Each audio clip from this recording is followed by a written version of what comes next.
Сәлеметсіңдер ме балалар? Қалдарың қалай? Біз қазақ тілі сабағын бастаймыз. Здравствуйте, ребята! Как ваши дела? Мы начинаем урок казахского языка. Бүгінгі сабағымыздың тақырыбы «Мен тауға барамын».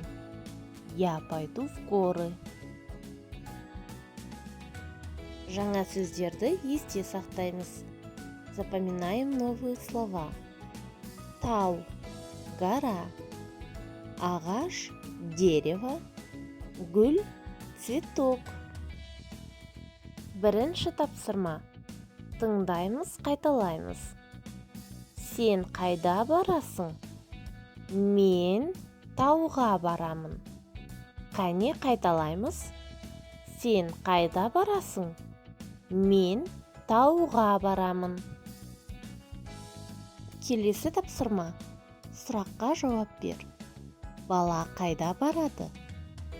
Қане балалар, баланың қайда баратынын қарындашпен сызып шығамыз. Сосын ауызша айтамыз.